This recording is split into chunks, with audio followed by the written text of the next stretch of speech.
activities here and there. In France, Marseille, the Rugby Cranes will be in action. That's on Sunday when they do take on Kenya in one of the quarterfinals of the 2023 Africa Rugby Cup, which is also a qualifier for the 2023 Rugby World Cup, where the winner directly qualifies for the World Cup and the team that finishes second in those competitions goes into the global qualifiers. Before the team was flagged off, I did have a chat with the head coach, Fred Mudola, and this is part of what he shared, the dream ahead of those games. We have prepared well enough, the best of our ability, and we're going to go put the best foot forward while in France. We want to showcase what Uganda Rugby is made of. It can't get any bigger. It's a World Cup qualifier. It's an Africa Cup. It's in France. With those who want to showcase their pro capabilities. So you see, it's a huge tournament. Yeah. Powers our neighbors. It's always a derby in any sport in Uganda playing Kenya.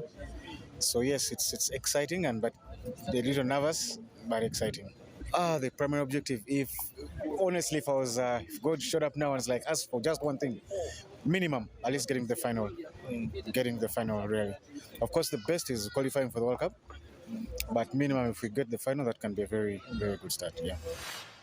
Well, minimum they want to get to the final. We are connecting with Emanzi via Zoom, and from where I'm monitoring, Emanzi is raising his hand.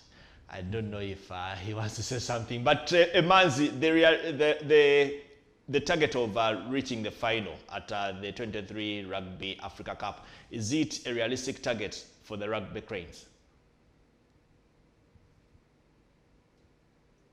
Yeah, I think it's achievable.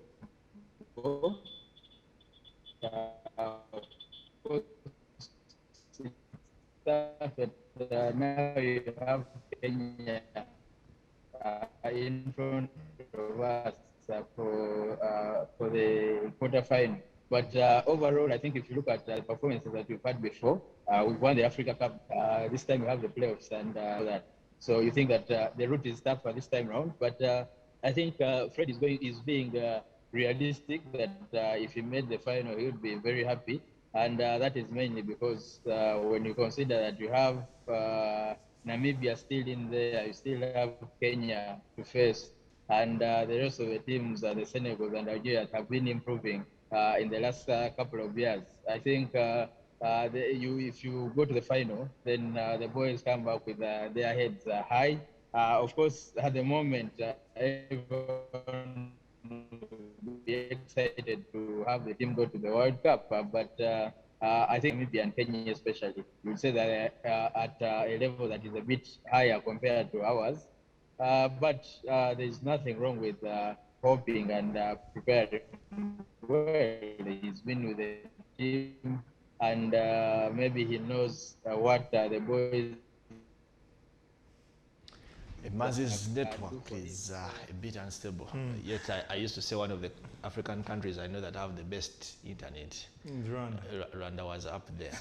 I'm not sure about that. But your thoughts. But, I mean, Modola talks. Of course, he brings in God in there. It's like if we had to ask one thing from God, would be going all the way to the final. They know how hard it's going to be, and for me, our final is the game against Kenya on Sunday. You win against Kenya, you can probably relatively get an easier opponent in either Algeria or Senegal. And you will be right to say that our final is against Kenya, because when you look at the teams that are in contention, I think after Namibia, Kenya ranks second, because we can't play Namibia until the final.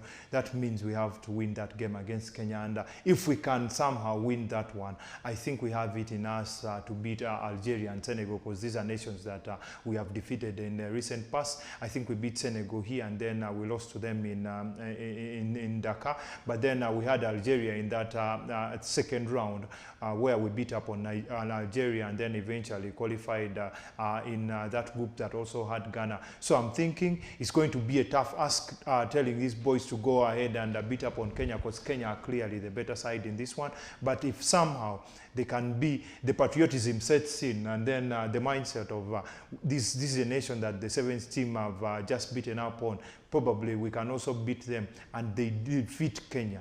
I think we are going to be in the finals. And in the finals, I'm anticipating Namibia will be there. So it will be another... Sure, but before you get to the final, there is Algeria, Senegal along the way. We can beat those two. We can beat those two, and I'm confident. So we should just say our final is on Sunday. Our final is on Sunday. If we beat Kenya, we are in the final. And in the final, we are probably going to face Namibia and lose to them. But I think that would be proper motivation going into what you would call another repechage tournament, where there is also a ticket, what you call the global qualifiers, where there is also a ticket that takes you to the World Cup. It's going to be hard there, but for me, beating Kenya should be the ultimate goal for this one.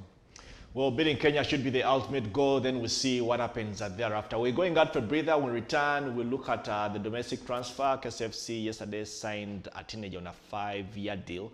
But then you also have the CAF Awards that were launched yesterday. Sadio Mane and Senegal are dominating all the categories. And yes, we'll be connecting with the Manzi to discuss the 2023 FIBA World Cup qualifiers. All that and much more after these messages.